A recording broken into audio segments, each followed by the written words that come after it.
నమస్తే. తెలంగాణ రాజకీయాలు రోజురోజుకి ఇంట్రెస్టింగ్గా మారుతూ ఉన్నాయి. లోక్సభ ఎన్నికల తేదీ సమీపించే కొద్దీ ఆరోపణలు, ప్రత్యారోపణలు, సంచలన వ్యాఖ్యలతో పొలిటికల్ హీట్ పెరుగుతూ ఉంది. వచ్చే ఏడాదిలోపు రేవంత్ సర్కార్ పడిపోతుందంటూ కొందరు కామెంట్ చేస్తూ ఉంటే, మరికొందరేమో లోక్సభ ఎన్నికల తర్వాత రేవంత్ బీజేపీలో కలుస్తారంటూ కామెంట్ చేస్తూ ఉన్నారు. సరే, ఈ నేపథ్యంలో అందుకు అవకాశాలు ఉన్నాయా? రేవంత్ పరిపాలన నిజంగా ప్రజలు కోరుకున్నట్టే ఉందా? ఈ అంశాలపై మనతో మాట్లాడేందుకు కోదండరాం గారు ఉన్నారు. సార్, నేను మిమ్మల్ని తెలంగాణ జనసమితి అధ్యక్షుడు అందర్చుకోవాలి సార్. ఎందుకంటే 2009లో నేను degree first year sir Nizam కాలేజీలో. సివిల్ సర్వీసెస్ ప్రిపేర్ కావాలనే ఆలోచనతో నేను నిజాం కాలేజీలో జాయిన్ అయ్యాను, బీటెక్ వదులుకొని. బట్ అక్కడ మీ అందరి ఆలోచనలు, మీ అందరి మాటలు విన్న తర్వాత ఫస్ట్ అక్కడ సివిల్ సర్వీసెస్ కాదు, తెలంగాణ ఉద్యమంలో నా వంతుగా పార్టిసిపేట్ చేయాలని నేను చేశాను సార్. 12-13 వరకు ఉన్నాను. తర్వాత 13లో జర్నలిజం కెరీర్ స్టార్ట్ చేశాను. సో తెలంగాణ జనసమితి అంటే ఒక రాజకీయ నాయకుడి కంటే మీరు ఒక ఉద్యమకారునిగానే ఇప్పటికీ మేము గౌరవిస్తాం. నా మనస్సాక్షి అయితే అంగీకరించారు సార్. ఒక ఉద్యమకారునిగా మలిదశ తెలంగాణ ఉద్యమాన్ని ముందుకు నడిపించిన ఒక కెప్టెన్గానే ఇప్పటికీ నేను మిమ్మల్ని గౌరవిస్తాను సార్. సో దయచేసి ఆ విషయంలో మాత్రం తప్పుగా అనుకోవద్దు. ఎప్పటికీ మిమ్మల్ని ఉద్యమకారునిగానే ఈ తెలంగాణ సమాజం గుర్తిస్తుంది. సార్, ఒకటి చెప్పండి సార్. కళ్ళ ముందు మీకు ఎమ్మెల్సీ కనిపిస్తుంది, బట్ దాని దగ్గరికి రీచ్ కాలేకపోతుంది. అంటే మీ పైన ఇప్పటికీ కుట్ర జరుగుతుందంటారా, లేక ఏదైనా టెక్నికల్ ఇష్యూస్ అనుకుంటున్నారా? సరే, కొంతమందికి కావటం ఇష్టం ఉండకపోవచ్చును కాక, కొంతమందికి నేను ఎమ్మెల్సీ అవటం ఇష్టం ఉండదు, కొంతమందికి ఆమీర్ అలీ ఖాన్ గారు ఎమ్మెల్సీ అవటం ఇష్టం ఉండదు. కాబట్టి ఏవో ఎత్తుగడలు వేస్తూనే ఉంటారు. కానీ నా దృష్టిలో ఏంటంటే చట్టపరంగా దాన్ని ఆపటానికి అయితే ఎవరికి అవకాశాలు ఏం లేవు. ఉన్న ఆఖరి అవకాశం కూడా మొన్న హైకోర్టు జడ్జిమెంట్తో అది కూడా పోయింది. ఇక హైకోర్టు చాలా స్పష్టంగా చెప్పింది, గవర్నర్ గారికి ఉన్న పరిమితులను సూచిస్తూ తాము గవర్నర్కి ఆదేశాలు ఇవ్వజాలము, నిర్ణయం గవర్నర్ గారిదే. దాని విషయంలో మాత్రం గవర్నర్ గారికి కోర్టుకి ఏం జవాబుదారీ కాదు, కోర్టు కూడా గవర్నర్ను ఆదేశించజాలదు అని స్పష్టంగా పేర్కొన్నారు. కాబట్టి కాకపోతే ఒకటే, వాళ్ళు లేపి ఎత్తి చూపిన ఒక పరిమితి ఏంటంటే గవర్నర్ గారు తిరస్కరించడానికి లేదు, మళ్ళీ క్యాబినెట్కే తన నిర్ణయాన్ని తెలియజెప్పాలి అని. అది ఆ మేరకు మాత్రమే కోర్టు యొక్క తీర్పు అది పరిమితమైపోయి ఉన్నది. దాని విషయమై మళ్ళీ ఫర్దర్గా గవర్నర్ గారు ఏ నిర్ణయం తీసుకున్నా దాన్ని కోర్టులోనైతే సవాల్ చేయటానికి లేదు. ఇది మనం స్పష్టంగా అర్థం చేసుకోవాల్సి ఉంది. ఇక జరగవలసింది ఫైలు గవర్నర్ గారి దగ్గర రాజ్భవన్లో ఉంది. అక్కడి నుంచి మళ్ళీ ప్రక్రియ మొదలు కావాలి. మొదలైతే ఇది పూర్తి అయిపోతుందని చెప్పి నేను విశ్వసిస్తూ ఉన్నా. అట్లా మొదలుపెట్టి పూర్తి చేయటానికి ఇప్పుడున్న పరిస్థితుల్లో అన్ని విధాలుగా కూడా గవర్నమెంట్కి అవకాశం ఉంది. మధ్యలో గవర్నర్ మారిపోవటము, వీటన్నింటి వల్ల అది మొత్తానికి నిలిచిపోయింది. తొందరలో పూర్తి అవుతుందని చెప్పి నేను నమ్ముతా ఉన్నాను. సార్, అసెంబ్లీ ఎన్నికల్లో అంటే గడిచిన అసెంబ్లీ ఎన్నికల్లో కాంగ్రెస్ విజయంలో మీ పాత్ర కూడా ఉంది. అలాంటప్పుడు రేవంత్ రెడ్డి మీకు ఏదో ఒకటి ఇవ్వాలనుకుంటే డైరెక్ట్గా ఇవ్వచ్చు. ఆయనకు తెలుసు ఆల్రెడీ కేసు నడుస్తుంది, అంతకుముందు ఆల్రెడీ మంత్రిమండలి నిర్ణయం తీసుకొని గవర్నర్కి సిఫార్సు చేసింది అని ఉంది. ఆ ఇద్దరికి సంబంధించి ఎవరైతే కేసు వేశారో కోర్టులో, వెంకట్ లాంటి యువకుడికి అవకాశం ఇచ్చిన రేవంత్ రెడ్డి ఎమ్మెల్యే కోటాలో కోదండరాం గారికి ఎందుకు ఇవ్వలేకపోయారు? అంటే ఈ కేసు ఉన్నా కూడా కావాలని ఇచ్చారా, లేదు అంటే దీన్ని ఎట్లా చూడాలంటారు? అసలు గవర్నర్ కోటాలో కూడా ఎవరు ఫిట్ అవుతారనేది చూసుకోవాలి. ఆ మేరకు వాళ్ళు గవర్నర్ కోటాలో ఎవరు అకామిడేట్ చేయొచ్చు అనేది అంచనా వేసుకొని నిర్ణయం తీసుకున్నారని చెప్పి నేను అనుకుంటాను. సార్, ఇప్పుడు కరెంట్ పాలిటిక్స్కి వద్దాం సార్. ఈ 4 నెలలు దాటింది రేవంత్ రెడ్డి పరిపాలన. నిజంగా అంటే కేసీఆర్ మీద వ్యతిరేకతతోటే అందరం ఒక మార్పు సైడ్ ఓటేసాం. నిజంగానే మార్పు కనిపిస్తుందంటారా తెలంగాణలో? ఈ 4 నెలల్లో దాటిపోయింది కదా. ఒక మార్పు కొట్టవచ్చినట్టుగా కనబడుతుంది. అదేంటంటే ప్రభుత్వం కొంత పారదర్శకంగా పనిచేస్తున్నది, ప్రజలకు అందుబాటులో ఉంది. తర్వాత ఈ వేధింపులు తగ్గినాయి, ఒక నిరంకుశత్వము అనేది లేదు ఇవాళ పరిపాలనలో. మనం ఎవరమైనా ఏ కష్టం వచ్చినా గవర్నమెంట్కి పోయి చెప్పుకోగలుగుతున్నాం.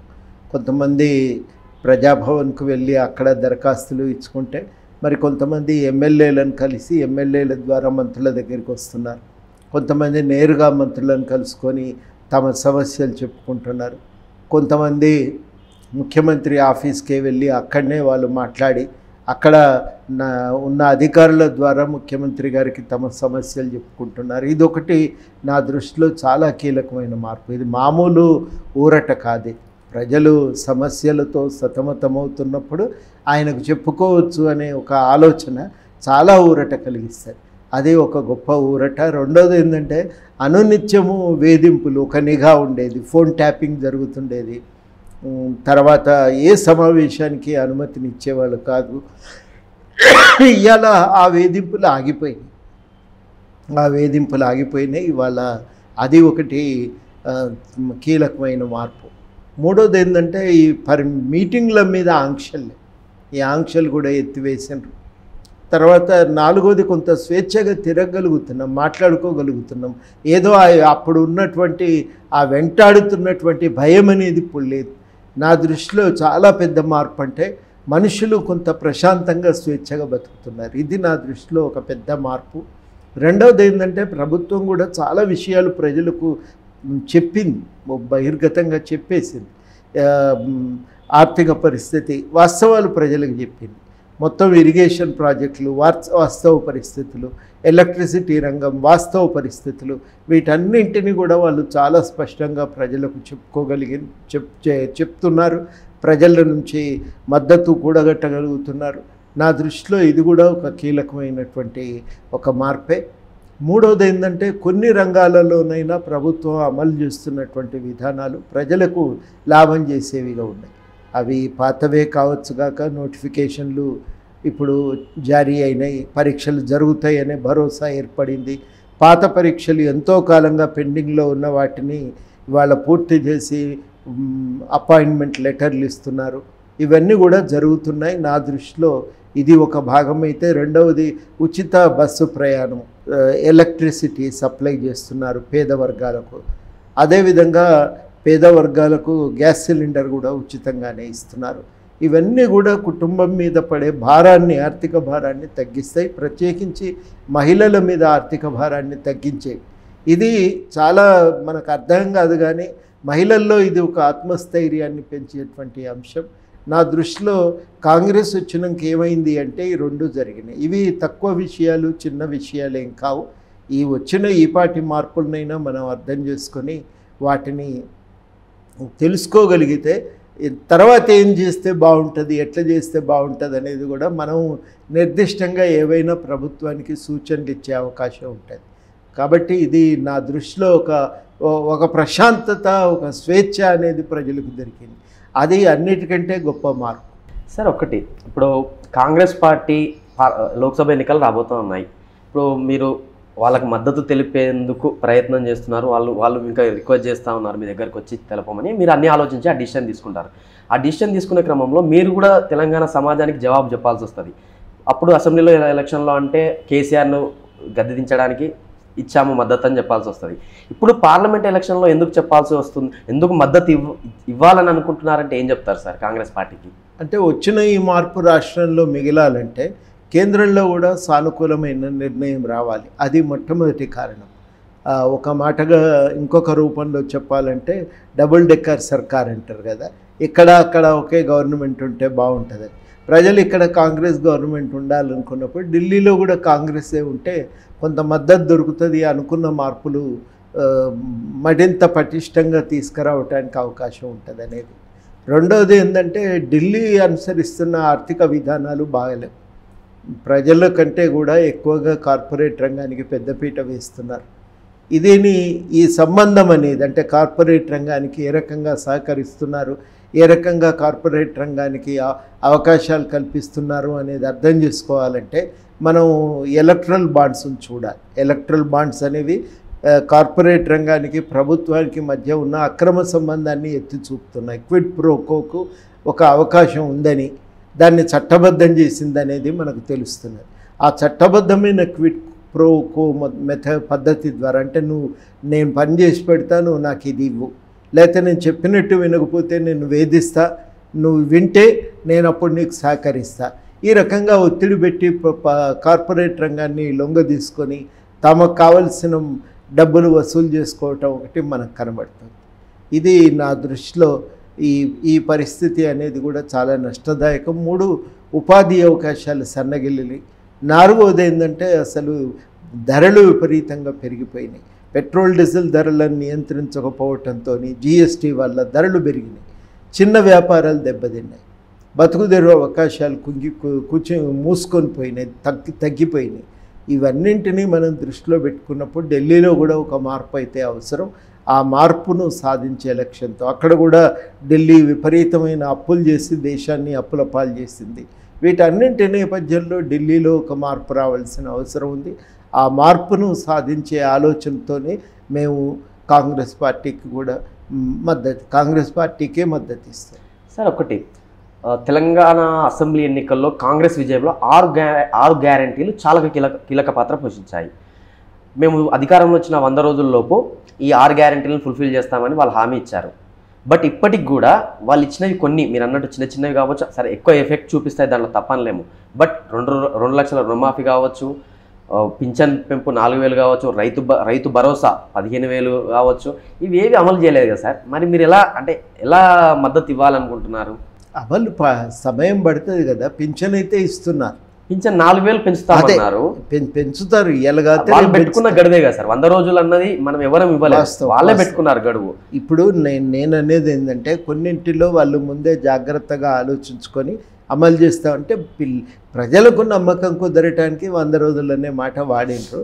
ఏదైనా మాట అన్నాక దానికి లోబడి అమలు చేయటం అనేది బాధ్యత అవుతుంది. దాంట్లో మళ్ళీ మనము రెండవ మాట చెప్పవలసిన అవసరం లేదు. కానీ ఇక్కడ చాలా కీలకమైందంటే ఇవాళ వాళ్ళు అమలు అయితే చేస్తున్నారు, ఒకటొకటిగా అమలు అవుతూ ఉన్నాయి, మిగతాయి కూడా అమలు అవుతాయి అనేది నాకున్న అంచనా. కాకపోతే ఆర్థిక పరిస్థితి ఇంత అధ్వానంగా ఉందని ఎవరూ ఊహించలేదు. దానివల్ల కొంత ఆలస్యం అవుతుంది. సార్ ఒక చిన్న ఒక విద్యార్థి గురువు మధ్య జరుగుతున్న కాన్వర్జేషన్గా నేను చూస్తూ ఉన్నాను సార్. ఇది సార్ కాంగ్రెస్ పార్టీ అధికారంలోకి వస్తుందని నిజంగా వాళ్ళకు ఒక నమ్మకం ఉన్నదా సార్? వాళ్ళకు కూడా ఒక దశలో గెలుస్తామనేది విశ్వాసం కుదిరింది. కుదరకుండా క్యాంపెయిన్ అంత ఉధృతంగా చేయటం కూడా సాధ్యమయ్యేది కాదు. ఇక్కడ ఇంకొక కోణం నుంచి చెప్పాలనుకుంటే ముందు నుంచి కూడా గెలుపు లక్ష్యంగా కాంగ్రెస్ పార్టీ వ్యూహం రచన చేసుకుంటూ వచ్చింది. అట్లా గెలుపు కోసం వాళ్ళు తయారవుతూ వచ్చిండ్రు కాబట్టి వాళ్ళకే ఒక అంచనా ఉంది, మనం ఈ దిశలో పోతే మనకు కొంత గెలుపు సాధ్యం అవకాశం ఉంది అని. దానికి తగ్గట్టుగా ఇవాళ రేపు అందరూ కూడా సర్వేలు చేసుకుంటున్నారు కదా. కాబట్టి ఆ సర్వేల వల్ల వాళ్ళకు కూడా కొంత ముందే పరిస్థితి అనేది అర్థమయ్యే ఉంటుంది. అన్నింటి కారణంగా నేను అనుకోవటము పూర్తి అంచనా లేకుండా ఉండరు. అయితే చాలామంది కాంగ్రెస్ నాయకులకు గెలుస్తామనేది స్థిరమైన అభిప్రాయం ఏం లేదు. 35-40 దగ్గరికి వచ్చి ఆగిపోతాం అనుకున్న నాయకులు చాలామంది ఉన్నారు. కానీ గెలుస్తామని అట్లీస్ట్ కొంతమంది ముఖ్య నాయకులైతే ఒక నిర్ధారణకు వచ్చిండ్రు కాబట్టి అంత ఉత్సాహంగా కానీ విశ్వాసంతో కానీ ప్రచారం చేయగలిగినరని నేను అనుకుంటాను. సార్ ఒకటి, మీరు అన్నట్టు వాళ్ళు ముందే ప్రెడిక్ట్ చేసి ఉన్నారు అనుకుందాం సార్. బట్ ఇప్పుడు క్షేత్రస్థాయిలో వాస్తవ పరిస్థితులను పరిశీలిస్తే మాత్రం ఒక పరిపాలన అపరిపక్వత అనేది కనిపిస్తూ ఉంది సార్. అటు మినిస్టర్స్ వ్యవహార శైలిలో కావచ్చు, ఇటు పరిపాలనలో కావచ్చు, ఇప్పటికి కూడా స్టిల్ ఈరోజు కూడా ప్రధానంగా ఆరోపణలు ఎదుర్కొంటున్న అధికారులకే అందలం ఎక్కిస్తున్నారు. నవీన్ మిట్టల్ కావచ్చు, అతనిపైన ఎన్ని ఆరోపణలు ఉన్నాయో మనందరికీ తెలిసిందే. అంటే ఒకప్పుడు తెలంగాణ వాదులను నిజంగా అణిచివేసిన అధికారులు ఇప్పుడు ప్రస్తుతం ప్రధాన స్థానాల్లో ఉన్నారు. అంటే వీటి గురించి తెలియదా సార్? అంటే రేవంత్ రెడ్డి కావచ్చు, అక్కడ మినిస్టర్స్ కావచ్చు, దీన్ని నిజంగా ఎట్లా చూడాలంటారు అసలు? అంటే కేసీఆర్ వదిలిపెట్టిన అవశేషాలని వీళ్ళు కూడా కంటిన్యూ చేస్తున్నారు అనుకోవచ్చా? ఆఫీసర్లు మనకున్నదే పరిమిత సంఖ్యలో ఉన్నారు. వాళ్ళందరినీ ఏకకాలంలో మార్చి పారేస్తే మరి అనుభవం ఉన్నోళ్ళు, విషయాలు తెలిసిన వాళ్ళు ఇంకొకరు దొరకొద్దు, ఆ సమస్య ఉంటుంది. పగ్గాలు చేపట్టిన వాళ్ళకు అర్థమవుతాయి కాబట్టి వాళ్ళు కొన్ని మార్చలేకపోతున్నారు. ఎక్కడ చాలా ఇబ్బంది వస్తుంది అనుకున్నారో అక్కడ తక్షణం మార్చి పారేశారు. ఎక్కడ మనం కొంత ఆగక తప్పదు అనిపించిందో అది నష్టదాయకమని తెలిసినా కానీ పాతదాన్ని యథాతథంగా కొనసాగిస్తున్నారు. అంటే ఇక్కడ సార్ ఒకటి, మనము మార్పుకు జై కొట్టాం, అంటే మనకు కావాల్సింది మార్పు అనుకున్నాం. ఆ 10 ఏళ్ల పాలనలో చాలా చూసాం మనము. ఎందుకంటే ఏండ్ల స్వరాష్ట్ర కాంక్ష మన తెలంగాణను తెచ్చుకుందే మన నిధులు నియామకాల కోసము. బట్ 10 ఏళ్లలో పరిస్థితి ఎలా ఉందో మాకంటే ఎక్కువ మీకే తెలుసు. బట్ అలాంటి పరిపాలన నుంచి మనం ఒక మార్పు కోరుకున్నాం. అయినా ఇప్పుడు ఈ 4 నెలల్లో రేవంత్ రెడ్డి మార్పు చూపించలేకపోయారు అని చాలామంది ఇట్లీ తెలంగాణ వాదులే అంటున్నారు. దీనికి నిజంగా మీరు అది దాంతో ఏకీభవిస్తారా సార్, లేదంటే నన్ను నేను కరెక్షన్ చేసుకోవాలంటారా ఆ కామెంట్లో? మార్పు కనబడుతుంది కదా. ఒక రోజుతోనే అన్నీ తీసి అవతల వారేసి అన్నీ కొత్తవి తెచ్చుకోవటం సాధ్యం కాదు. కొంత కొనసాగింపుగానే ఉంటుంది, కొంత మార్పు ఉంటుంది. కాబట్టి మొత్తం సంపూర్ణంగా కూకటి వేళ్లతో సహా పాతదాన్ని పెకిలించేస్తామంటే కుదరదు. విషయం తెలిసిన వాళ్ళు కొంతమంది ఉంటారు, వాళ్ళని ఉంచుకోవాల్సి వస్తుంది. మంచి అయినా చెడైనా భరించక తప్పదు. కొంత సందర్భాల్లో ఎట్లుంటుందంటే అంతకంటే సీనియర్ ఆఫీసర్ ఇంకొకరు ఉండకపోవచ్చు. అట్లాంటి రకరకాల సమస్యలు ఉంటాయి. ఆ సమస్యల వల్ల జాగ్రత్త పడాల్సి వస్తుంది. అసలు విషయం ఏంటంటే గవర్నమెంట్ కక్ష సాధింపుతో వ్యవహరిస్తున్నట్టు కూడా కనబడకూడదు. అట్లా కనబడితే గవర్నమెంట్కు మంచిది కాదు, మనకు మంచిది కాదు. కాబట్టి ఇవన్నింటినీ దృష్టిలో పెట్టుకొని కొంత జాగ్రత్త పడవలసి వస్తుంది. సార్, కాంగ్రెస్ విజయంలో నిరుద్యోగుల పాత్ర కూడా చాలా కీలకం. మనము పేపర్ లీకేజెస్ అన్నీ చూసాము. రేవంత్ రెడ్డి గారు ఇచ్చిన హామీ ఏంటంటే డిసెంబర్ లోపు 1,00,000 ఉద్యోగాలు భర్తీ చేస్తామన్నారు. దాదాపుగా 4 నెలలు దాటిపోయింది. ఇప్పటివరకు ఒక్క కొత్త నోటిఫికేషన్ కూడా ఇవ్వలేదు. పోస్టులు పెంచుతా అన్న గ్రూప్ 1లో జస్ట్ 60 పోస్టులతోటి ఎగ్జామ్ పెట్టేస్తున్నారు. గ్రూప్ 2లో ఒక పోస్ట్ కూడా పెంచలేదు. గ్రూప్ 3 పరిస్థితి అదే, గ్రూప్ 4 పరిస్థితి అదే. అంటే డిసెంబర్ లోపల నిజంగానే 1,00,000 ఉద్యోగాలు భర్తీ చేస్తారంటారా? ఇంకా కొన్ని నోటిఫికేషన్లు అయితే ఇవ్వవచ్చు కదా. ఇప్పుడు విషయం ఏంటంటే అప్పుడు కొంత అంచనా వేసుకోనట్టుంది, కానీ అంత వెంటనే అన్ని ఉద్యోగాలు భర్తీ చేయటం కూడా సాధ్యం కాదు. దానికి 1 సంవత్సరం పడుతుంది, ఈజీగా 1 సంవత్సరం పడుతుంది, ఏం తక్కువ కాకుండా సంవత్సరం. ఇక్కడ చాలా అర్థం చేసుకునే విషయం ఏంటంటే నెల గ్యాప్లో ఒక్కొక్క పరీక్ష పెట్టవచ్చు అని అనుకుంటాం, కానీ అట్లుండదు. కొంతమంది 2-3 పరీక్షలు రాస్తుంటారు. ఆ రాసే వాళ్ళని దృష్టిలో పెట్టుకొని ఆలోచించినప్పుడు ఏమవుతుందంటే కొన్ని పరీక్షలు ఒక్కసారి జరపటం కుదరదు. ఇప్పుడు గ్రూప్ 1 గ్రూప్ 2 ఒకసారి జరపలేము. గ్రూప్ 2 రాసిన ఆయన గ్రూప్ 1 కూడా అపియర్ అవుతాడు. అట్లీస్ట్ చాలామంది గ్రూప్ 2 రాసిన వాళ్ళంతా గ్రూప్ 1 కూడా రాస్తారు చాలామంది. కాబట్టి ఏంటంటే అట్లా ఏకకాలంలో నోటిఫికేషన్ ఇవ్వరాదు. అన్ని నోటిఫికేషన్లు వాటి మధ్యన గ్యాప్ ఉండటం చాలా అవసరం. గ్రూప్ 1 గ్రూప్ 2 ఉన్నప్పుడు ఏ ఇంజనీరింగ్ సర్వీసో ఇంకోటో ఎగ్జామ్ కూడా ఇయ్యరాదు. ఏ అగ్రికల్చరో యానిమల్ హస్బెండరీయో ఇయ్యరాదు ఉద్యోగాలు. అట్లా కొన్ని పరీక్షలు ఒకటి తర్వాత ఒకటిగా జరపవలసే ఉంటుంది. ఏవో కొన్ని తప్ప. ఇప్పుడు ఉదాహరణకి యానిమల్ హస్బెండరీయో లేకపోతే అగ్రికల్చర్ డిపార్ట్మెంట్కో ఉద్యోగాల మధ్యన క్లాష్ అవసరం లేదు. కానీ అదే సమయంలో ఏకకాలంలో ఇంజనీరింగ్ పరీక్షలు పెట్టవచ్చు, ఇబ్బంది లేదు. ఎందుకంటే ఈ సబ్జెక్ట్ చదివిన వాళ్ళు అక్కడ అర్హులు కాదు కాబట్టి. అట్లాంటి కొన్ని అవకాశాలు ఉంటాయి. అట్లాంటి సందర్భాల్లో ఒకేసారి కండక్ట్ చేయొచ్చు. కానీ అట్లాంటి పరీక్షల్లో వేకెన్సీలు తక్కువ ఉంటాయి. ఇవన్నింటి కారణం వల్ల ఖాళీలు అయితే ఉన్నాయి, భర్తీ చేయవచ్చు. దానికి కాకపోతే కొంత సమయం పడుతుంది. టీచర్ పోస్టులు లెక్చరర్ పోస్టులకు ఒకేసారి పరీక్ష జరపరాదు. ఆ సమయాన్ని దృష్టిలో పెట్టుకొని క్యాలిక్యులేట్ చేసి ఉంటే 1 సంవత్సరం సంవత్సరంన్నర ఈజీగా పడుతుంది. అది మనం కాదనలేనటువంటి వాస్తవం. ఇది ఎప్పుడు కూడా ఏంటంటే విద్యార్థులకు కొంత భరోసా అనేది కల్పించటం ప్రభుత్వ బాధ్యత అవుతుంది. యువతకు నిరుద్యోగులకు భరోసా కల్పించాలి, ఒక ధైర్యం ఇవ్వాలి. ఆ మొత్తం దాన్ని దృష్టిలో పెట్టుకొని ప్రభుత్వం చాలా ప్రకటనలు చేస్తూ ఉంటుంది. అది అవసరం కూడా. నా దృష్టిలో దాన్ని నేను తప్పుపట్టడం లేదు. కానీ నోటిఫికేషన్లకు సంబంధించి వస్తే సరే, ఇప్పుడు పార్లమెంట్ ఉన్నది, ఇది అయిపోతుంది. అయిపోయిన తర్వాతనైనా ఒక క్యాలెండర్ను యువత ముందు పెడితే వాళ్ళు సంతోషిస్తారు. దానికోసం ప్రయత్నం చేయవలసిన అవసరం ఉంది. ఆ రకంగా ఒక క్యాలెండర్ సాధన కోసం తప్పకుండా నాలాంటి వాళ్ళము ఇన్ని రోజులు యువతకి ఇచ్చిన మాట ప్రకారం దానికోసం కూడా ప్రయత్నం చేస్తామని కూడా ఈ సందర్భంగా చెప్పదచ్చు. సార్ ఒక్కటి సార్, జూన్ 9కు గ్రూప్ 1 ఉంది సార్. అంటే మూడోసారి రాస్తున్న ఎగ్జామ్. అది ఫస్ట్ సారి లీకేజ్ అన్నారు, సెకండ్ కోర్టు సరిగా పెట్టలేదని కోర్టు చెప్పింది, థర్డ్ అంటే తర్వాత అది అయిపోగానే గ్రూప్ 2 ఉంది సార్. అంటే వితిన్ గ్యాప్ 2 మంత్స్లోనే. తర్వాత గ్రూప్ 3 ఉంది, ఒక 2-3 మంత్స్లోనే.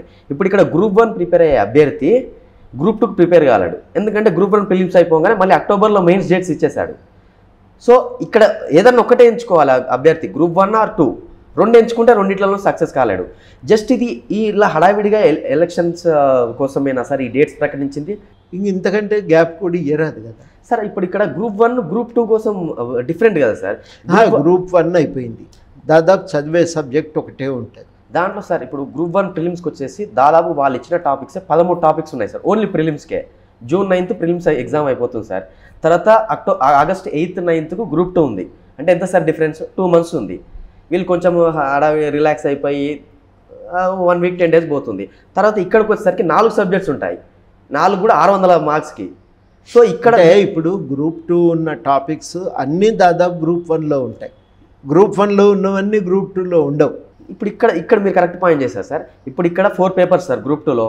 తెలంగాణ మూమెంట్ ప్రిలిమ్స్కి లేదు సార్, 150 మార్కులు లేదు.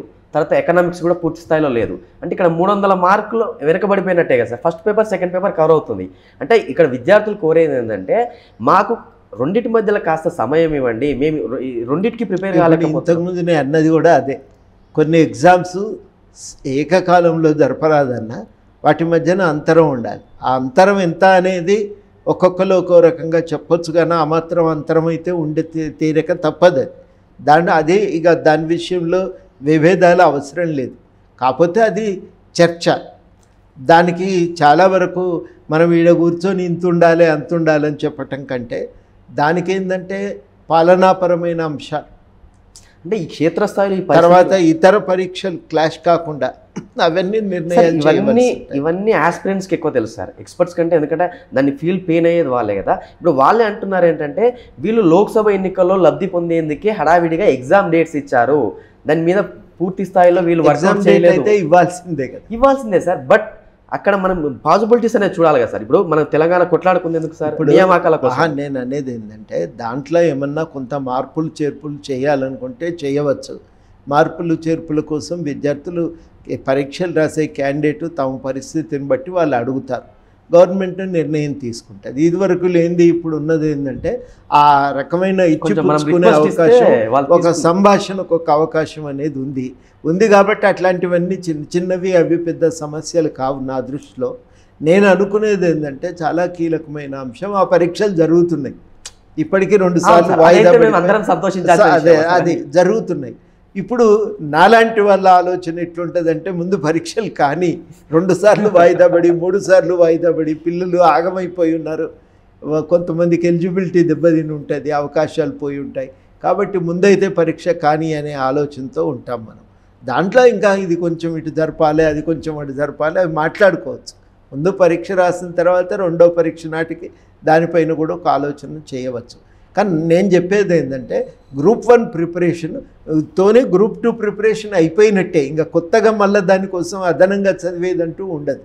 అది చాలా కీలకం సార్. ఇప్పుడు తెలంగాణ పబ్లిక్ సర్వీస్ కమిషన్ చైర్మన్గా మహేందర్ రెడ్డి ఎంపిక సరైనదేనా అనే ప్రశ్న ఇప్పుడు జోరుగా నడుస్తుంది సార్ చర్చ. ఎందుకంటే అతనికి సిస్టమ్ సార్ మీద అందరికి గౌరవం ఉంది, ఒక డీజీపీగా సిస్టమ్ పైన అవగాహన ఉంది. బట్ కమింగ్ టు ఇది టీఎస్పీఎస్సీ చైర్మన్ అనేది అటు సిస్టమ్ మేనేజ్ చేయాలి, ఇటు అకాడమిక్ పరంగా కూడా. బట్ ఫస్ట్ అంశంలో ఓకే, బట్ సెకండ్ అంశంలో అతను కొంచెం ఐడియా లేకపోవడం వల్లనే ఇలాంటి ఇబ్బందులు వస్తున్నాయన్నది క్షేత్రస్థాయిలో జరుగుతున్న ప్రచారం సార్. దానికి మీరు యాజ్ ఎక్స్పర్ట్గా మీరు, ఎందుకంటే అంతకుముందు సిలబస్ కమిటీలో మెంబర్గా ఉన్నారు, మీరు ఫస్ట్ నుంచి దాని పునర్నిర్మాణంలో భాగస్వామ్యం. సో ఇదంతవరకు కరెక్ట్ అంటారు సార్ డీజీపీ మహేందర్ రెడ్డి ఎంపిక? ఈ విషయాలు చాలామంది మాట్లాడినాం, నేను కూడా మాట్లాడినా ప్రభుత్వంతో, ఎందుకంటే ఇట్లా నిర్ణయం చేసిండ్రు అని. ఇంతకుముందే అనుకున్నాం కదా, పాత అడ్మినిస్ట్రేషన్లో చాలామంది అప్పుడు జరిగిన నిర్ణయాలకు బాధ్యులు కాబట్టి వాళ్ళని యథాతథమైన స్థానాల్లో ఉంచకూడదు అని ఆ రకంగా అందరం కూడా ఒక ఆలోచన చేస్తున్నాం. కానీ ఇక్కడ కీలకం ఏంటంటే అందుబాటులో వేరే సీనియర్ ఆఫీసర్ లేకపోవటం చేత మేము అనుకున్న చాలామంది సీనియర్ ఆఫీసర్లు ఇట్లాంటి పోస్టు తీసుకోవటానికి సిద్ధంగా లేకపోవటం చేత మాకు అనివార్యమైపోయింది, ఇంకెవరు ఎవరు దొరకలేదు మాకు అని గవర్నమెంట్ చెప్తున్నటువంటి వాదన. మాకెవరు దొరకలేదు, కాకపోతే ఎవరినూ తెచ్చి మేము పెట్టచ్చు. పెడితే ఏమవుతుందంటే దానికి ఆ హోదా ప్రతిపత్తిని మనం కల్పించలేకపోతే, సీనియర్ ఆఫీసర్ కాబట్టి ఆ హోదా ప్రతిపత్తి ఉంటుంది, గవర్నమెంట్లో కానీ సొసైటీలో కానీ ఒక నమ్మకం కలుగుతుంది. మాకు అది అవసరం కదా, అది మా మీద ఉన్న బాధ్యత కదా అని గవర్నమెంట్ అభిప్రాయపడుతున్నది. చాలా ఆలోచిస్తే వాళ్ళు చెప్పిన కారణం కూడా హేతుబద్ధంగానే ఉంది. దాని విషయంలో ఇంకా ఘర్షణ పడటం కంటే సరే 1 సంవత్సరం ఈ సంవత్సరంలో వరకు కొంత వెసులుబాటు ఉంటుంది, మేము మార్చుకోగలుగుతాం, కొత్తల్ని ఎవరినైనా ఆలోచించుకోగలుగుతాం. అప్పట్లోగానైతే ఇంకా తాత్సర్యం చేస్తే కుదరదు కదా. అందుకని మేము డిలే చేయొద్దు, ఎగ్జామ్స్ తొందరగా కండక్ట్ చేయాలనుకున్న ఆలోచన మాకుంది. ఆ రెండింటిని దృష్టిలో పెట్టుకున్నప్పుడు ఇంకొక మార్గం లేకపోయింది అని వాళ్ళు చెప్తున్నారు. చెప్తున్న కారణం కరెక్ట్గానే ఉంది. వాళ్ళు అడిగిన పేర్లు కూడా చెప్పిండ్రు కాబట్టి ఇక దాని తర్వాత ఆ నిర్ణయం అనివార్యం అని చెప్పి అనిపించింది నాకు. సార్, టీఎస్పీసీ సభ్యుల ఎంపికలో స్థానికేతరులకే ప్రాధాన్యం ఇచ్చారు. మనం కొట్లాడిందే ఆంధ్రోళ్లకు అగెనిస్ట్గా వాళ్ళని ఎలగొట్టాలి ఇక్కడ నుంచి, అంటే మన పరిపాలన నుంచి పక్కన పెట్టాలని, వాళ్ళు ఇక్కడ నుంచి వెలగొట్టాలని కాదు. బట్ ఇప్పుడు రేవంత్ రెడ్డి ఏం చేశాడు, స్థానికేతరులకే ప్రాధాన్యం ఇచ్చారు. అంటే తెలంగాణలో ఒక సూటబుల్ పర్సన్స్ లేరా సార్? అందరు దాదాపు స్థానికులే కదా, ఎవరైనా ఒకళ్ళు ఉంటే ఉండొచ్చునేమో. అంత వాళ్ళు ఎంపిక చేసింది 5 మందిని సార్. 5 మందిలో ఒకరో ఇద్దరు ఉన్నట్టున్నారు. ఒక్కళ్ళు ఉంటే ఉండొచ్చును కాక. కాబట్టి నేను అనేది ఏంటంటే ఇక దాని మీద అంత సూక్ష్మంగా పోతే ముందు అంటే మనము ఎందుకు సూక్ష్మంగా మాట్లాడాల్సి వస్తుందండి సార్? వాస్తవమే మీరు అన్నది వాస్తవమే. ఇప్పుడు గవర్నమెంట్లో ఎట్లుంటుందంటే సోషల్ కంపోజిషన్ చూసుకోవాలి.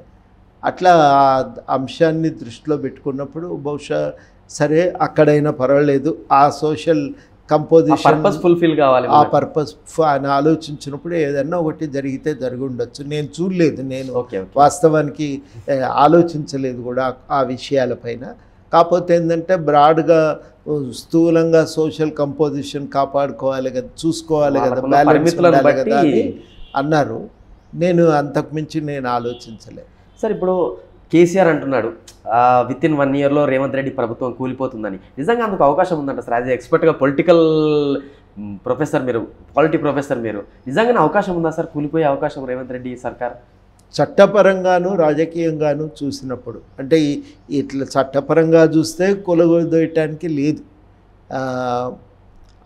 రాజకీయంగా చూసినా కానీ ఏ గవర్నమెంట్ను కూలదోయటానికి అవకాశం లేదు. ఎందుకంటే ఇంకొక గవర్నమెంట్ను ఇలా ఏర్పాటు చేయాలన్నా కావలసినటువంటి ఒక ప్రత్యామ్నాయం, ఆల్టర్నేటివ్ ఏది కనబడతలేదు. కాబట్టి అది సాధ్యమయ్యే విషయం అయితే కాదు నా దృష్టిలో. అట్లాంటిది సాధ్యం కానప్పుడు దాని గురించి పదే పదే ఎందుకు మాట్లాడతారు అని అంటే తమను తాము కాపాడుకోవటానికి, ఆత్మరక్షణ కోసం, తమ అస్తిత్వ రక్షణ కోసం చేస్తున్న ఎత్తుగడ తప్ప ఇది మరొకటి కాదు. అంటే ఇది గవర్నమెంట్ ఉండదు, కూలిపోతుంది అని అంటే అప్పుడు ఇక నా వెనుక ఉన్నోళ్ళు నాతోనే ఉండిపోతారు అని నాయకుల ఆలోచన ఉంటుంది. ఆ ఆలోచనతో చేస్తున్నటువంటి ప్రకటన. కానీ ఈ ప్రకటన వెనుకాల ఒక దుర్మార్గమైనటువంటి ఒక తాత్విక ఒక ఆలోచన కనబడుతుంది. దుర్మార్గమైనటువంటి రాజకీయాల పట్ల ఒక తప్పుడు దృక్పథం ఒకటి కనబడుతున్నది. వాస్తవం ఏంటంటే రాజకీయాల్లో ప్రభుత్వాలు ఎవరు నడపాలనే నిర్ణయం చేసే అధికారం ప్రజలే. ప్రజలు ఎవరు కోటేస్తే వాళ్ళే ప్రభుత్వాలు నడుపుతారు. అంతిమ నిర్ణేతలు ప్రజలే. కానీ ప్రజలకు సంబంధం లేకుండా ప్రభుత్వాలు కూలుతాయి, మారుతాయి అని అంటే అర్థం ఏంటంటే డబ్బులతోనో బలప్రయోగంతోనో గవర్నమెంట్ను కూల్చొచ్చు, మేము కూలుస్తామని చెప్పి ఇటీవలి కాలంలో దేశంలో చాలా చోట్ల జరిగింది సార్. జరిగింది తీసుకోండి, దాన్ని చూపెట్టి అట్లాంటిది ఇక్కడ కూడా జరుగుతుంది అని బెదిరించటం ఇది దుర్మార్గపు ఆలోచన. దీన్ని మాత్రం ఎట్టి పరిస్థితుల్లో మనం ఇట్లాంటి ఆలోచనలను సమర్థించవద్దు, అట్లాంటి ఆలోచనల వ్యాప్తికి సహకరించనవద్దు. సార్ ఒకటి సార్, సెంటిమెంట్ను రగల్చడంలో కేసీఆర్ తర్వాతనే ఎవరైనా, ఈ పాయింట్ అందరూ అంగీకరించాల్సిందే. ఇప్పుడు కూడా కేసీఆర్ అదే ప్రయత్నం చేస్తున్నాడా సార్ పార్లమెంట్ ఎన్నికల్లో బీఆర్ఎస్ లబ్ధి పొందేందుకు? ఆయన మీద విశ్వాసం పోయింది. ఒక్కసారి నమ్మకం పోయినాక మనిషి అస్త్రాలు వాడటం అంత సులభమేం కాదు. మళ్ళీ ఆ నమ్మకాన్ని పోగు చేసుకోవాలంటే ఎదురు చూడాలి. ప్రజలకు నమ్మకం కలగటానికి తాను చేసిన తప్పులను బహిరంగంగా ఒప్పుకోవాలి. వాళ్ళు ఒప్పుకుంటలేరు. మేము అన్నీ కరెక్టే చేసినాం, ప్రజలే తప్పు చేసారు. ఇప్పటికీ అదే భ్రమలో ఉన్నారు. ఓడగొట్టింది ప్రజలు మమ్మల్ని, మా తప్పేం లేదు, మేము అన్ని బాగా చేసాము, బట్ తప్పు చేసింది ప్రజలే అంటారు. నిజంగా కరెక్ట్. అంటే ఇప్పుడు ఏదైనా సరే తప్పు జరిగినప్పుడు మనల్ని మనం సమీక్షించుకొని ఆ తప్పును సరిదిద్దుకొని ముందుకెళ్ళాలి. కానీ బీఆర్ఎస్ నాయకుల్లో అది లోపించిందనే చర్చ నడుస్తుంది. అది ఎక్స్పర్ట్గా మీరేం చెప్తారు సార్? అట్లాంటివన్నీ ప్రకటనలు వాళ్ళల్లో ఉన్న నియంతృత్వ పోకడలకు అద్దం బట్టి చూపుతున్నాయి. నియంతృత్వ పోకళ్ళు మనకేం కనబడుతున్నాయంటే వాళ్ళకి ఎట్టి పరిస్థితుల్లో తమ అధికారాన్ని వాడుకుంటున్నట్టుగా కనబడుతుంది. అధికారాన్ని దుర్వినియోగం చేస్తున్నారు. కాబట్టి ఇది సరి అయిన పద్ధతి కాదు. దీన్ని మనం చాలా తీవ్రంగానే మనం ఖండించవలసి ఉంటుంది.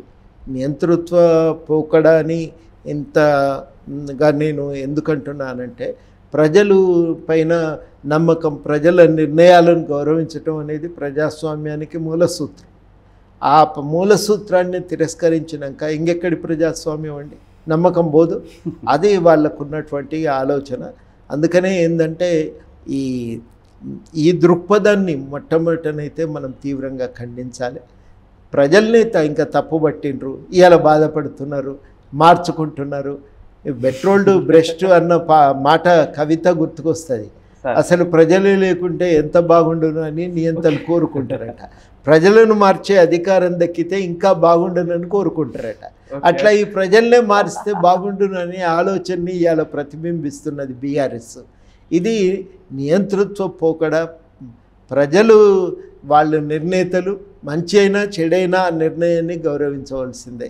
సరిగ్గా నీ అభిప్రాయము, నీ పని విధానం ప్రజలకు ఎట్లా అర్థమైందో దాని ఆధారంగా నిర్ణయం తీసుకుంటారు. సరిగ్గా అర్థమయ్యేటట్టు చెప్పవలసిన బాధ్యత నీది. అక్కడ వైఫల్యం పార్టీ. నిజంగానే మీరు తప్పు చేసిండ్రు అనుకో, నువ్వేమనుకుంటున్నావు, నేను అన్నీ కరెక్ట్ చేసిన అనుకోని ప్రజలు అనుకోవటం లేదు తప్పు జరిగింది అని.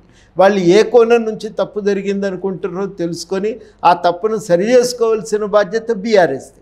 కానీ తమ తప్పును సమర్థించుకొని కప్పిపుచ్చి తప్పు ప్రజల మీద రుద్దటం ఉంది కదా, ఇది వాళ్ళ అహంభావానికి పరాకాష్ట. ఇది సార్, కోదండరామ్ గారి మధ్య కేసీఆర్ మధ్య గ్యాప్ ఎప్పటి నుంచి వచ్చింది సార్? అంటే ఎన్నేళ్ళు అవుతుంది? ఈ మధ్య మళ్ళీ ఎప్పుడన్నా మాట్లాడారా సార్? ఆ మధ్యకాలంలో చివరిలో, అంటే వాళ్ళ పాలన చివరిలో అందరినీ దగ్గరికి తీశారు సార్. మళ్ళీ ఆ టైంలో ఏమన్నా మళ్ళీ మీకు పిలుపు వచ్చిందా సార్?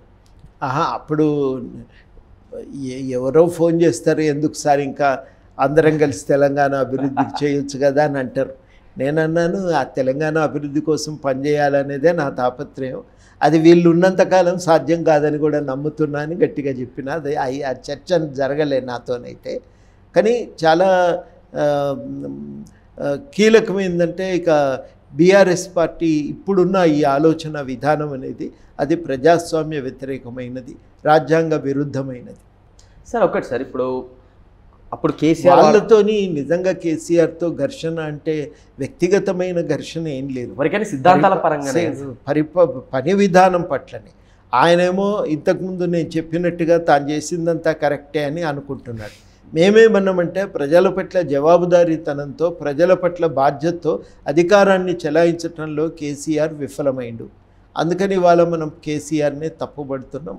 ఇవాళ ఆ కేసీఆరే దానికి బాధ్యత వహించాలని కూడా అనుకుంటున్నాం. ఒకప్పుడు ధర్నా చౌకే వద్దనుకున్నారు సార్ ఇందిరా పార్క్ దగ్గర. ఇప్పుడు అదే ధర్నా చౌక్ బీఆర్ఎస్ పార్టీకి దిక్కయింది. దాన్ని ఎట్లా చూడాలంటారు సార్ ఈ పరిణామాన్ని? అప్పుడు కూడా మేము అన్నాం, ఇవాళ నువ్వు అంటున్నావు కానీ రేపు నువ్వు అధికారంలోకి దిగిపోనువచ్చు, అప్పుడు ఇవే ప్రజాస్వామిక పద్ధతులు నీకు ఉపయోగపడతాయి. కాబట్టి ప్రజాస్వామిక పద్ధతులను కాపాడుకోవటం, ప్రజాస్వామ్య రాజ్యాంగం ప్రకారం ఏర్పడినటువంటి సంస్థలను, శాఖలను కాపాడుకోవటం ఇలా ప్రభుత్వం మీద ఉన్నటువంటి బాధ్యత. అవి ఉంటేనే నీకు రక్షణ ఉంటుంది. కాబట్టి ఆ రాజ్యాంగం వల్ల ఏర్పడినటువంటి సంస్థలు, శాఖలు అవన్నీ కాపాడుకోవాలి. డిపార్ట్మెంట్లు అవన్నీ కాపాడుకోవటం చాలా చాలా అవసరం, బాధ్యత ప్రభుత్వానిది. కానీ కేసీఆర్ దాన్ని గుర్తించలేదు, గౌరవించలేదు. నిరసన తెలిపే ఇవాళ ఏమవుతున్నదంటే, ఆ నిరసన తెలిపే హక్కే ఆయనకు ఇవాళ రక్షణ కవచంగా మిగిలిపోయింది. సార్ ఒకటి, అంటే అన్ని రంగాల్లో మీరు చూశారు, అన్ని రంగాల్లో తెలంగాణకు జరిగిన అన్యాయాన్ని మీరు చూశారు. మీలాంటి ఎక్స్పర్ట్ని అటు కేసీఆర్ వాడుకోలేదు, సరిగా వినియోగించుకోలేదు, ఇటు రేవంత్ రెడ్డి కూడా వినియోగించుకోవడం లేదు అనే అభిప్రాయం ఎస్పెషల్లీ మేధావుల్లో ఉంది. దీన్ని నిజంగా మీరు అంటే ఏకీభవిస్తారా సార్ ఈ పాయింట్లో? ఇప్పుడు ఉపయోగించుకుంటామనే ఆలోచనతోనైతే ప్రభుత్వం ఉంది కాబట్టి దాని మీద ఇప్పటికిప్పుడు నేను వ్యాఖ్యానించటం తొందరపాటు అవుతుంది. అనుకోకుండా ఎన్నికలు రావటం, ఇవన్నీ కూడా ఒక ప్రయత్నాన్ని, ఒక ప్రక్రియ ఆగిపోవటానికి కారణమైంది. సార్ మీరు ప్రొఫెసర్ అంటే ఇప్పుడు ఏ రాష్ట్రంలో అయినా విద్యా వైద్యం అత్యంత కీలకమైంది సార్. ఇప్పటికీ మన రాష్ట్రంలో ఈ రోజు వరకు కూడా ఒక విద్యాశాఖ మంత్రి లేరు. ఆ విద్యాశాఖ మంత్రిగా ప్రొఫెసర్ కోదండరామ్ గారిని భవిష్యత్తులో చూడబోతున్నామా మేము? అందుకు మీకోసమే ఆ పోస్ట్ని వేకెంట్ పెట్టారా? ఏమో ఆ విషయం తెలియని దాని మీద నేనేం మాట్లాడాలి. అంటే ఇన్ని రోజులు ఒక అంతటి ప్రాధాన్యం ఉన్న శాఖ సార్ విద్యాశాఖను, బట్ అది ఇప్పటికీ స్టిల్ వేకెంట్ ఉంది అంటే వీళ్ళ ఆలోచన ఎలా ఉంది అని. అదే నన్ను అడగవలసిన ప్రశ్న కాదు. అంటే ఆ పొజిషన్లో మీరే ఉంటారని అంత చర్చ జరుగుతుంది ప్రభుత్వ వర్గాల్లో సైతం.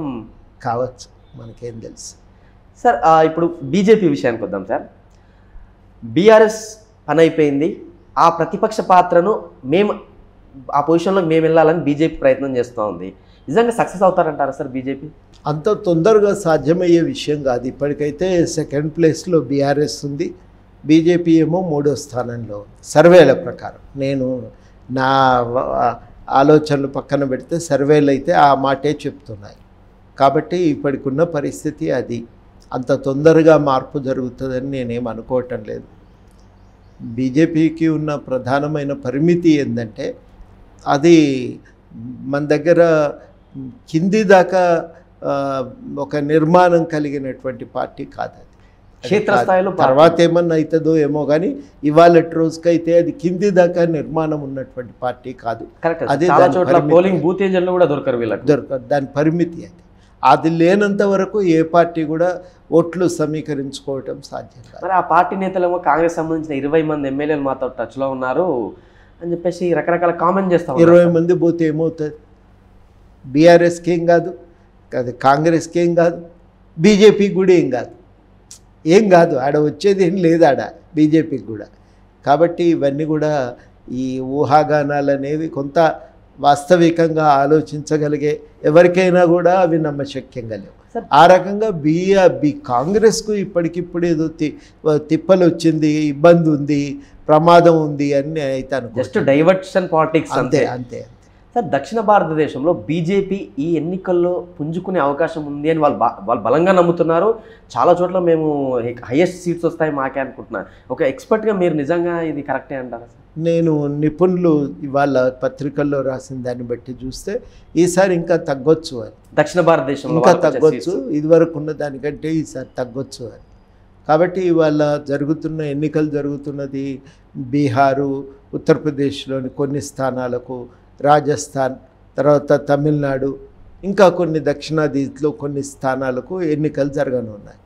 ఈ జరిగేటువంటి దాంట్లో ఎక్కువ వరకు బీజేపీ సీట్లు తగ్గబోతున్నాయనేది విశ్లేషకుల అంచనా.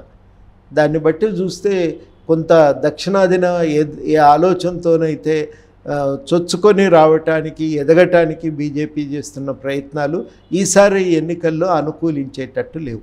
సార్, ప్రొఫెసర్ కోదండరామ్ గారికి బీజేపీ నుంచి ఆఫర్ రాలేదా? మాట్లాడిన మిత్రులే కదా, చాలామంది తెలిసిన వాళ్ళే. అది విషయం కాదు. విషయం ఏంటంటే ఒక విధానపరమైన నిర్ణయాలే తప్ప కానీ వ్యక్తిగతమైన పరిచయాలు అడగకనో అలకబోనో చేసిన నిర్ణయాలు కావు. ఎందుకంటే వాళ్ళందరినీ ఇప్పుడు ఇక్కడ మా పార్టీ బలంగా ఉంది, 2028 ఎన్నికల్లో మేమే అధికారంలోకి రాబోతున్నాం ఇక్కడ అంటున్నారు. అందరినీ చాలా దూరం ఆ క్రమంలోనే అందరినీ చేరదీస్తున్నారు. అంటే ఆ ప్రయాణంలో మీకు రాలేదా సార్ కాల్ కానీ పిలుపు కానీ బీజేపీలో చేరాలి? ఉన్నాయి, మాట్లాడుకున్నాం చాలాసార్లు. కానీ విషయము ఏంటంటే ఇప్పుడు మాత్రం మన రాష్ట్రంలో బీఆర్ఎస్ను ఓడించాలన్నా, జాతీయ స్థాయిలో రాష్ట్రంలో మనకు సానుకూలమైన, మనకు కావలసినటువంటి మద్దతును జాతీయ స్థాయిలో కూడగట్టాలన్నా ఈసారి బీజేపీ వల్ల మనకు వచ్చే ప్రయోజనం లేదు. బీజేపీ ప్రధానంగా ఉత్తరాది ప్రాంతాల మీద పెట్టిన శ్రద్ధ దక్షిణాది మీద లేదు. ఇప్పుడు 3 చిప్ ఫ్యాక్టరీలు వస్తే 2 గుజరాత్కు పోయినాయి, 1 అస్సాం పోయింది. విద్యుత్ కార్ల తయారీ కంపెనీ ఒకటి టెస్లా కంపెనీ రాబోతుంది. దాన్ని ఎట్టి పరిస్థితుల్లో గుజరాత్కే తీసుకుపోవడానికి అక్కడికే వెళ్తుంది. అన్ని ప్రయత్నాలు జరుగుతున్నాయి.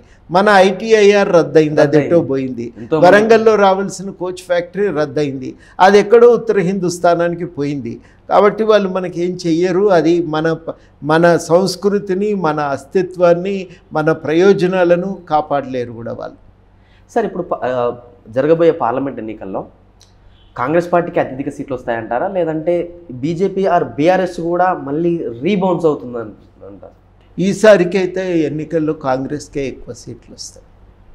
తర్వాత ఏం జరుగుతుంది అనేది వేరే మాట. ఇప్పటి ఎన్నికల గురించి మనం మాట్లాడుకుంటే మాత్రం కాంగ్రెస్కే మెజారిటీ ఉంటుంది. ఎన్నికల తర్వాత రాష్ట్ర పరిపాలనలో ఏమన్నా మార్పులు ఏమన్నా అంటే సంచలనమైన మార్పులు లాంటివి రేవంత్ రెడ్డి ఆల్రెడీ కామెంట్ చేశాను, ఇంకా నేను బ్యాటింగ్ స్టార్ట్ చేయలేదు, నా బ్యాటింగ్ చూస్తే నేను ఇంకా స్టార్ట్ అవుతుంది అన్నారు. అంటే అలాంటి ఏమన్నా పాలిటిక్స్ కనిపిస్తాయా సార్? అంటే కక్ష సాధింపు పాలిటిక్స్ కావచ్చు. ఇప్పటి వరకు చూస్తుంటే ఆ ధోరణితో పోవట్లేదు కాంగ్రెస్ పార్టీ. కామెంట్ చేశాడు, నేను పోలేదు ఇప్పటి వరకు, ఎలక్షన్స్ తర్వాత మరో రేవంత్ రెడ్డిని చూస్తారు అన్నారు కదా. అంటే కామెంట్ ఎట్లా చూడాలి మనం అసలు? బహుశా ఆ కామెంట్ అనేది మరింత సమర్థవంతంగా పరిపాలన సాగిస్తాము, మేము ఎట్టి పరిస్థితుల్లో మా లక్ష్యాలకు ఆటంకాలను మేము పక్కకు నెట్టైనా మా లక్ష్యాల సాధన కోసం మేము పూనుకుంటాము అనే అర్థంలోనే చూడాలనుకుంటాను. సార్, మన తెలంగాణ ఉద్యమం సాగిందే ప్రధానంగా నీళ్లు నిధులు నియామకాలు. నీళ్ళ విషయానికి వద్దాం సార్. 2014 వరకు అంటే ఉమ్మడి ఆంధ్రప్రదేశ్లో మనం ఖర్చు పెట్టింది 54,000 కోట్లు. అప్పుడున్న సాగునీటి సామర్థ్యం 58 లక్షల ఎకరాలు. ఇది అఫీషియల్గా అసెంబ్లీలో గవర్నమెంట్ పెట్టిన శ్వేతపత్రం, నేను చెప్పింది కాదు, అది ఎక్స్పర్ట్గా మీరు చెప్పింది కాదు. 2014 నుంచి 23 మధ్య బీఆర్ఎస్ పాలనలో ఖర్చు పెట్టింది అక్షరాల 1,80,000 కోట్లు. కానీ వాళ్ళు సాగునీరు అందించింది కేవలం 15 లక్షల ఎకరాలకే. అది శ్వేతపత్రం చెప్తుంది. బట్ బీఆర్ఎస్ వాళ్ళు క్షేత్రస్థాయిలో ఏం చెప్తున్నారు, మేము 1 కోటి ఎకరాలకు సాగునీటిని అందించామంటున్నారు. అసలు నిజంగా ఇద్దరిలో ఎవరి కామెంట్ని మనము నిజం అనుకోవాలి సార్? బీఆర్ఎస్ వాళ్ళు 1 కోటి ఎకరాలకు నీళ్ళు ఇవ్వాలనుకున్నారు, కానీ వాస్తవంగా 1 కోటి ఎకరాలకు నీళ్ళు ఇవ్వలేదు. వాళ్ళు నీళ్లు ఇచ్చింది మహా అయితే ఒక 10 సంవత్సరాల క్రమంలో వాళ్ళు పెట్టుబడి పెట్టి పూర్తి చేసింది ఒక కాళేశ్వరం ప్రాజెక్టే. ఆ కాళేశ్వరం ప్రాజెక్ట్ కింద వాళ్ళు ఇచ్చింది 1,00,000 ఎకరాలు. వాళ్ళు అదనంగా తయారు చేసిన ఆయకట్టు 40,000 ఎకరాలే అని శ్వేతపత్రం చాలా స్పష్టంగా చెప్పింది. కాబట్టి అది బీఆర్ఎస్ వాళ్ళు సృష్టించిన కొత్త ఆయకట్టు 40,000 ఎకరాలు. మిగిలింది ఏంటంటే వర్షపాతం బాగుండటం వల్ల, చెరువుల్లో నీళ్లు ఉండటం వల్ల సాధ్యమైంది.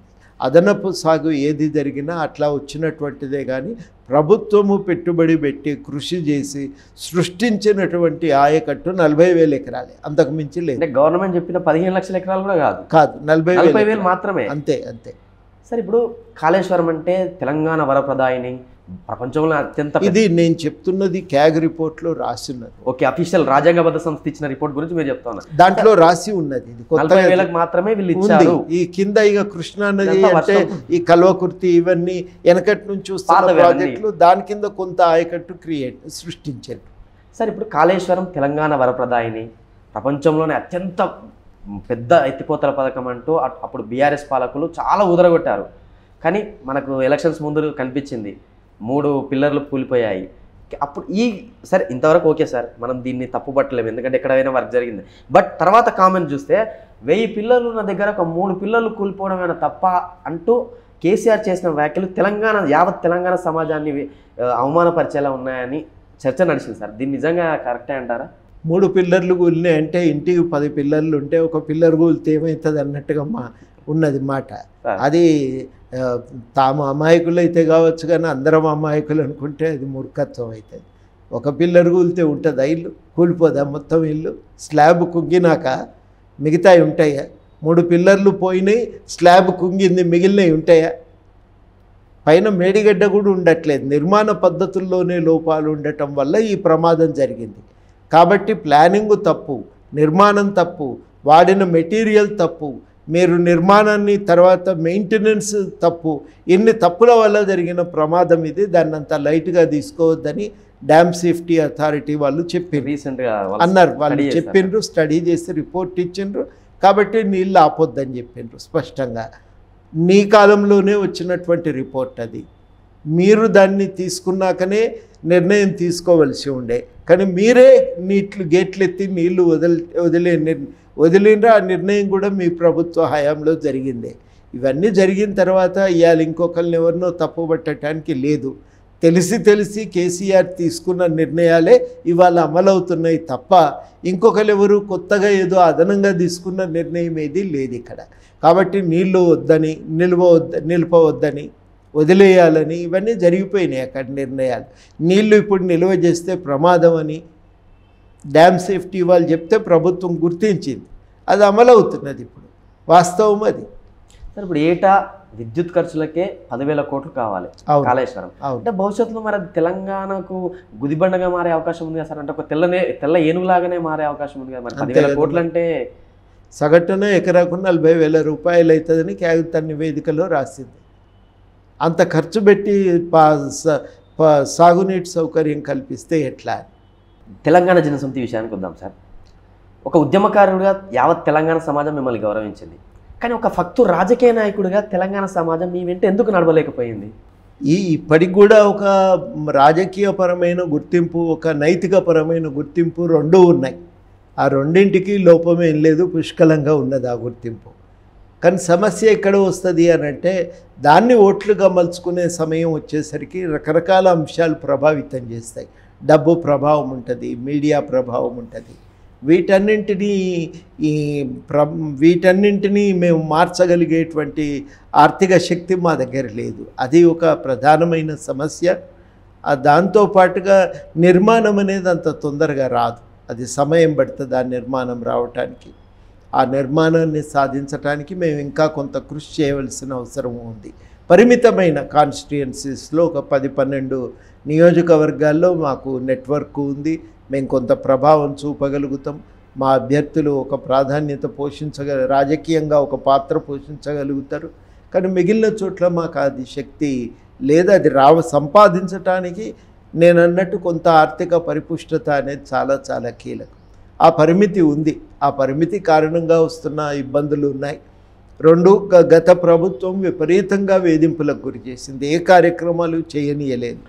దానివల్ల కలిగినటువంటి ఒత్తిడి ఉంటుంది, పరిమితి, అది ఆ నిర్బంధం తెచ్చిన సమస్యలు ఉంటాయి. ఇవన్నింటి వల్ల ఒక ముందు నుంచి కూడా భారతదేశంలో ప్రత్యామ్నాయ రాజకీయాలు అనే వాటిని నిర్మించడానికి ఓపిక కావాలి. ఆ ఓపిక లేకనే ప్రతిసారి ఆ ప్రయత్నాలు కూలిపోతూ ఉన్నాయి, వీగిపోతూ ఉన్నాయి. అందుకని నేను అనుకోవటము, అట్లా కొంత ఓపికతో దీన్ని ప్రయత్నం చేయాలి. ఇవాళకి అలా మార్పు వస్తుంది అనుకోవటానికి లేదు. బీఎస్పీ లాంటి పార్టీకే దాదాపు ఒక 15-20 ఏళ్ళు పట్టింది నిలదొక్కుకోవటానికి, అధికారంలోకి రావటానికి. సార్ అంత ఓపికతో ప్రయత్నం చేయవలసి ఉంటుంది. సార్ మాజీ ఐపీఎస్ అధికారి ప్రవీణ్ సారు మీ ఒకటే మేధావుల వర్గానికి చెందిన వాళ్ళే. బట్ ఆయన మాత్రం అంటే చంచలమైన మనస్తత్వం. ఫస్ట్ బీఎస్పీలో ఉన్నాడు, కేసీఆర్కి వ్యతిరేకంగా ఓట్లాడు, ఇప్పుడు మళ్ళీ అదే కేసీఆర్ పంచన చేరాడు. ఒక మేధావిగా ఆయన చేసిన ఈ యాక్షన్ ఎట్లా చూడాలంటారు?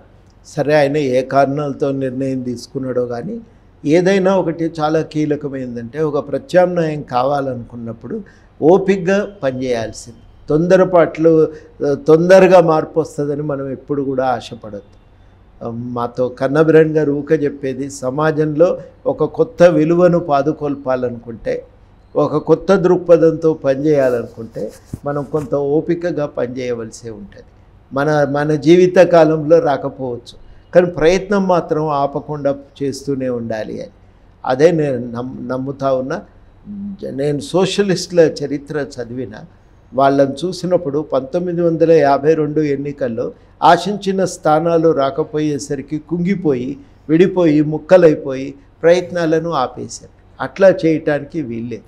అట్లాంటి ప్రయత్నాలు వదిలిపెట్టి ప్రయోజనం లేదు. ఓపికగా ప్రయత్నం చేయాలి, తప్పదు. ఆ ప్రయత్నం అనేది తప్పకుండా ఫలితాలను ఇస్తుంది. తప్పకుండా దానివల్ల ఒక మార్పు మనం చూడగలుగుతాం. అంత ఓపికగా మనం ప్రయత్నం చేస్తూ ఉండాలని చెప్పి నేను అందరికీ విజ్ఞప్తి చేస్తాను. సార్, సిర్పూర్లో ఆయన కంటెస్ట్ చేశారు, 3rd ప్లేస్ వచ్చారు. ఆ రిజల్ట్ వచ్చిన తర్వాత చాలామంది, ఈవెన్ బీఎస్పీ వాళ్ళు కూడా ఒక మాట అన్నారు, ప్రవీణ్ సార్ తనను తాను ఎక్కువగా ఊహించుకున్నారు రాజకీయాల్లో. కరెక్టే అంటారా సార్ ఇది? అంటే ఈ చర్చ అర్థవంతమైన చర్చ లేకపోతే ఏదన్నా డైవర్షన్ చర్చ? అంటే చర్చ చేయవలసిన విషయం ఏంటంటే, ఒక కొత్త విలువను, నేను ఇంతకుముందు చెప్పినదే, కొత్తదేం కాదు, మళ్ళా కొత్త విలువను, కొత్త ఆలోచనను, కొత్త మనం ఆచరణలో పెట్టాలనుకుంటే, అమల్లోకి తేవాలనుకుంటే, ఒక కొత్త శక్తికి రాజకీయాల్లో జీవం పోయాలనుకుంటే అంత తొందరగా కాదు. అది సమయం పడుతుంది. ఓపికగా పనిచేసుకుంటూ పోవాలి, నమ్మకం కలిగించాలి. ఆ విశ్వసనీయత పెరిగితే ఇబ్బంది లేదు. మేము జనసమితిగా సాధించింది ఏంటంటే విశ్వసనీయత. ఒక మార్పు కోసం నిలబడ్డారు, వదిలిపెట్టలేదు, నమ్మిన దానికోసం ఖచ్చితంగా పనిచేస్తూ ఉన్నారనే ఒక విశ్వసనీయతను మేము పొందగలిగినాం. అందువల్ల నమ్మకం ఉంది. వీళ్ళకి చెప్తే ప్రభుత్వానికి చేరుతుందనే నమ్మకం, వీళ్ళకి చెప్తే పని గట్టిగా చేస్తారనే నమ్మకం, వీళ్ళ వల్ల మాత్రమే కొన్ని పనులు అవుతాయి, మిగతా వాళ్ళు చేయలేరనేటువంటి నమ్మకం, ఇవన్నీ సాధించగలిగినాం. అదే నా దృష్టిలో ఒక చాలా పెద్ద గొప్ప, మేము ఇంతకాలం చేసిన కృషికి మాకు దక్కినటువంటి ఫలితమనే నేను నమ్ముతా ఉన్నాను. సార్ ఒకటి, మీరు ప్రత్యక్ష ఎన్నికలు ఒక్కటేసారి మాత్రమే పోటీ చేశారు గ్రాడ్యుయేట్ ఎమ్మెల్సీలకు, అది అప్పుడు 3rd ప్లేస్ వచ్చారు. అప్పుడు కాంగ్రెస్ మీకు సపోర్ట్ చేయలేదు. అయిన తర్వాత మళ్ళీ మీరు కాంగ్రెస్కు సపోర్ట్ చేశారు అంటే ఇక్కడ మీకు ఏం బాధగా అనిపించలేదు సార్? అప్పుడు నాకు చేయలేదు వీళ్ళు, నేను ఓడిపోయాను, అప్పుడు కొంచెం చేసి ఉంటే నేను గెలిచేవాన్నేమో అని. ఇప్పుడు మన అవసరాలను దృష్టిలో పెట్టుకొని అలగటం వల్ల ప్రయోజనం ఏం లేదు. సమాజ అవసరం ఏంది, ఎట్లా పోతే సమాజానికి తెలంగాణకు లాభం అవుతుంది అనేది చూసుకోవాలి కదా. అట్లా చూసుకున్నప్పుడు వ్యక్తిగతమైనటువంటి ప్రతిష్ట ఆలోచనలను పక్కన పెట్టాలి. రాబోయే రోజుల్లో తెలంగాణ జనసమితి ప్రత్యక్ష ఎన్నికల్లో పోటీ చేస్తుందా సార్, లేదంటే ఏదైనా కాంగ్రెస్ పార్టీకి తోక పార్టీగానే ఉండిపోతుంది, అంటే ఏదైనా పార్టీకి మద్దతు చెప్తూనే ఉంటుందా? చేస్తాం కదా ఎప్పుడో ఒకప్పుడు. ఇంకా ఇప్పటికైతే ఈ ఎన్నికలు అయిపోయినాయి, ఎప్పుడో పోటీ చేస్తాం, సాధ్యమైన ప్రయత్నాలు చేస్తూనే ఉంటాం. సార్ తెలంగాణ అంటే ఒకటి ఫ్రాంక్గా సార్, తెలంగాణ జనసమితి ఎగ్జిస్టెన్స్లో ఉంటుందా లేదా అంటే కాంగ్రెస్లో విలీనం చేస్తారా రాబోయే రోజుల్లో? పార్టీ ఉంటుంది, మేము ఉంటాము, పనిచేస్తూనే ఉంటాం, ప్రజల కోసం నిలబడతాం, తెలంగాణ అభివృద్ధి కోసం పనిచేస్తాం.